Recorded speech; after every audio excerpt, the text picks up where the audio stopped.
بسم اللہ الرحمن الرحیم من قبل هدى للناس وأنزل الفرقان إن الذين كفروا بآيات الله لهم عذاب شديد والله عزيز ذو انتقام۔ تو یہ فرقان میں نے عرض کیا کہ یہ ایک تو تقوی کا نتیجہ ہے، اور اس کے بعد مزید یہ ترقی کب کرتا ہے؟ وہ چیزیں جن پر انسان کی عقل نہیں پہنچ سکتی، اللہ تبارک و تعالیٰ کی طرف سے جو ہدایت آتی ہے وہ انسان کے اس فرقان کی طاقت میں اضافہ کر دیتی ہے، چونکہ وہ امور جن تک انسان کی عقل پہنچ نہیں سکتی، جو اس جہان کے ہیں ہی نہیں، جن کا تعلق مادے سے ہے ہی نہیں، ان کے بارے میں بھی انسان کا شعور وحی الہی آ کر بڑھا دیتی ہے۔ ان الذین کفروا بآیات اللہ لہم عذاب شدید، بس اللہ نے تو کتاب نازل کی جو تصدیق کرنے والی تھی، جو پہلے تھی کتابیں موجود تھی، تورات نازل کی، انجیل نازل کی، حق و باطل میں فرق کرنے والا فرقان وہ نازل فرمایا۔ اب جو لوگ انکار کریں، اس کا نہ مانیں، اس ہدایت کو چھوڑ دیں، ان الذین کفروا بآیات اللہ، یقیناً جن لوگوں نے اللہ کی آیات کا انکار کیا۔ کفر کا عام طور پہ ترجمہ کیا کرتے ہیں؟ انکار۔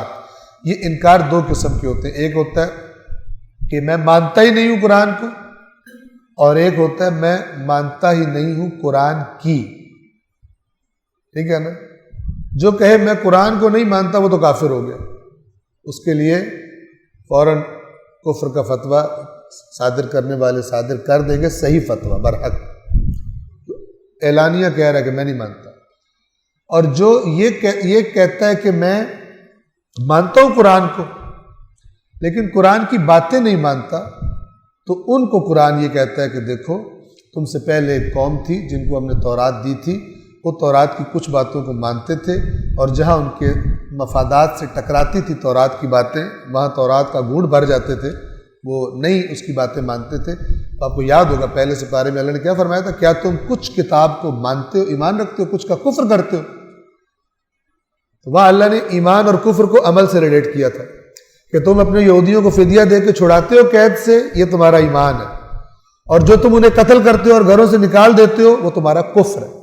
حالانکہ اگر آپ یہودیوں سے پوچھیں کہ تم کچھ کتاب کو مانتے ہو کچھ کو نہیں مانتے، کیا کہیں گے؟ ہم تو سب کو مانتے ہیں۔ اسی طرح وہ مسلمان کے جو قرآن کے احکامات کو مثلا پامال کر رہے ہوتے ہیں عملی زندگی میں، آپ ان سے سوال کریں تم کچھ قرآن کو مانتے ہو یا سارے کو مانتے ہو، کیا کہیں گے؟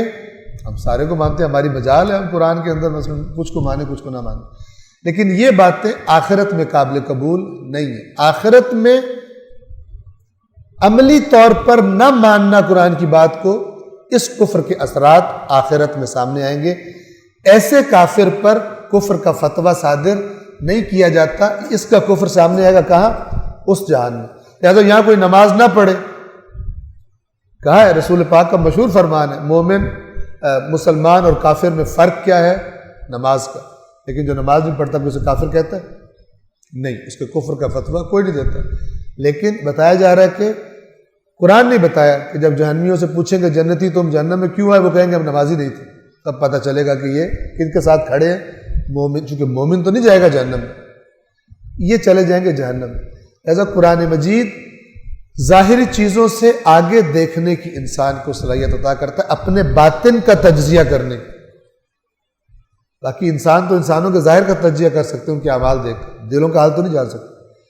اللہ فرماتا ہے کہ میری کتاب سے اگر تم ذرا انس کر لو گے تو اپنے اندر کو بھی پرکھ لو گے کہ تم مومن ہو یا مومن نہیں۔ تو اللہ نے بڑی اچھی طرح سے بیان فرما دیے، ان الذین کفروا بآیات اللہ لہم عذاب شدید، جنہوں نے اللہ کی آیات کا انکار کیا ان کے لیے سخت عذاب ہے، واللہ عزیز ذو انتقام، اور اللہ عزیز ہے۔ عزیز کا معنی ہوتا ہے ایسا غالب آنے والا کہ جس پر کوئی غالب نہ آ سکے، یعنی جب وہ کچھ کرنا چاہے تو پھر کوئی طاقت نہیں کہ جو اس کو روک لے، اس پہ غالب آ جائے اور نہ کرنے دے اس کو۔ اور وہ یہاں پہ عزیز کے ساتھ دوسرا کیا لفظ لایا؟ ذو انتقام، صاحب انتقام۔ اگر تم اللہ کی آیات کو نہیں مانو گے تو پھر خدا انتقام لینے والا۔ اور یہ بڑا سخت لفظ، خداوند عالم غضبناک ہوتا ہے جب اس کی آیات کی نافرمانیاں کی جاتی ہے، جب لوگ اس کی زمین پر اس کا رزق کھا کر اس کی مسلسل نافرمانیاں کر رہے ہیں۔ اللہ فرماتا ہے کہ جو اللہ کی آیات کا انکار کرتے ہیں ان کے لیے عذاب شدید ہے، اور اللہ انتقام لینے والا ایسا ہے کہ جس کو کوئی روک نہیں سکتا۔ عزیز کا معنی یہ ہوتا ہے۔ صدق اللہ العلی العظیم۔